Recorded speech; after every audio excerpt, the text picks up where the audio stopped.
Susen agaw, eksena, yan at iba pa ang pag-uusapan natin ngayong araw. Pero bago ang lahat, kamusta kayo mga kaparokya? Ako si Mervin at nandito ako muli para pag-usapan ang mga ganap sa loob at labas patungkol sa dalawang noontime show sa bansa, ang Eat Showtime at Eat Bulaga. Subalit para maumpisa natin ang ating kwentuhan mga kaparokya ay humihiling ako na pakisubscribe ang aking YouTube channel, pakiclick ang bell icon para una kayong manotify sa mga bagong video na ilalabas ko. At pakidamay nyo na din na i-follow ang aking Facebook page na Mega TV at ang aking TikTok account na Kaparokya TV. Maraming salamat! So ang unang topic natin mga kaparokya ay si Kuya Will Revillame. So sa likod ng usap-usapang mawawala na ang Will to Win at hanggang 6 na buwan di umano na lang ito ay naglabas na ng statement ang pamunuan ng TV5 or Media Quest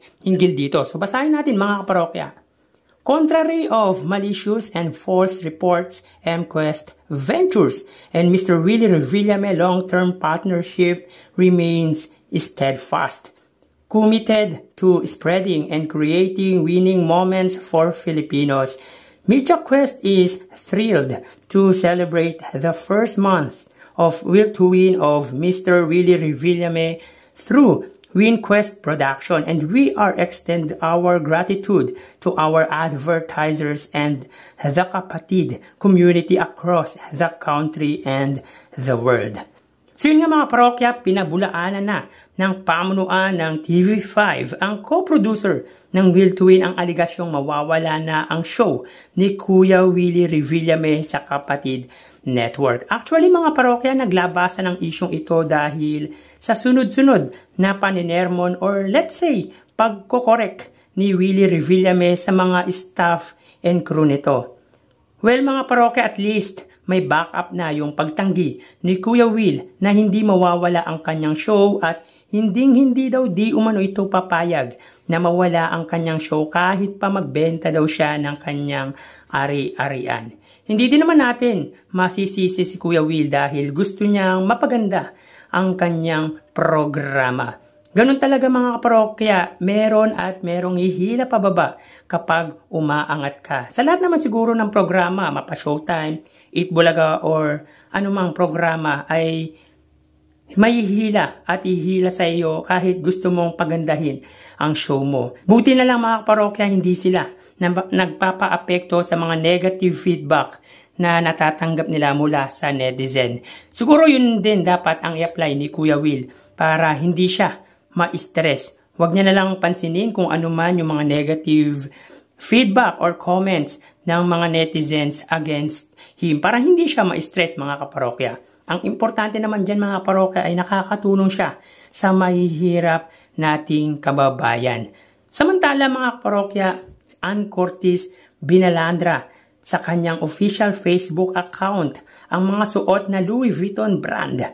Very stunning ang outfit ni Ann Curtis. Kumbaga kitang-kita ang kinang ng ganda nito sa suot kung saan flex nito ang brand ng Louis Vuitton. Matagal-tagal na din natin hindi nasisilayan ang It's Showtime host kung kaya talagang nakakamiss ito sa pananghaliang programa. Sa huling update natin dito mga kaparokya ay nasa California ito para sa ABS-CBN variety show na ASAP on Tour. Mga kaparokya, bago natin ipagpatuloy ang ating kwentuhan ay humihiling ako na pakisubscribe ang aking YouTube channel, pakiclick ang bell icon para una kayong manotify sa mga bagong video na ilalabas ko. At pakidamay nyo na din na i-follow ang aking Facebook page na Mega TV at ang aking TikTok account na Kaparokya TV.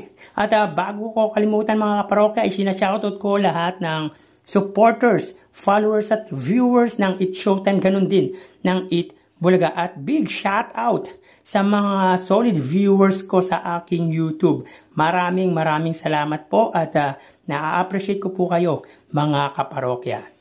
Upon checking sa official Facebook account ni Miles Ocampo ay nakita ko tong eksena kung saan seryoso ang ganap sa Sugod Bahay segment nang biglang tumawid sa camera ang dating Senate President ang kasalukuyang chairman ng TVJ Production na si Tito Sotto. At tila natawa ang mga batang host ng Eat Bulaga sa ginawa ni Tito Sotto. Makikita sa caption ni Miles na, "Ay, excuse me Tito Sen, bawal po yan." Na tila agaw eksena talaga sa lungkot na nararamdaman dahil sa kwento ng sugod bahay winner. Mga parokya, ito yung nasugod nila sa barangay na may sakit na 4B cervical cancer na talagang nakakalungkot ang kwento dahil sa hirap na pinagdaraanan nito. Anyway mga parokya, grabe yung Tito Sen umeksena. Matatawa ka talaga. Actually, paulit-ulit kong pinanood yung eksenang ito at talagang tawa ako ng tawa kahit yung magulang ko ay natawa sa ginawa ni Tito Sotto. Well, mga parokya, walang nagawa ang mga batang host na sina Raisa May Dizon, Karen at Miles Ocampo, kundi ang matawa sa ginawa ni Tito Sen. Even sila Maine Mendoza at Ryan Agoncillo ay natawa sa ginawa ni Tito Sen. At talagang kahit sino ay matatawa sa eksenang yun ni Tito Sotto. So talagang comedy din talaga si Tito Sotto. Kahit paminsan-minsan. Yan yung maganda sa Eat Bulaga, talagang close sila sa TVJ, sa Tito Vic and Joey, lalo na kay Tito Sen. No pressure talaga. Katrabaho ang legendary trio. Kahit binubuli nila ang TVJ ay okay lang. Kaya maganda ang samahan nila sa Eat Bulaga. So hanggang dito na lang mga parokya. Thank you and God bless.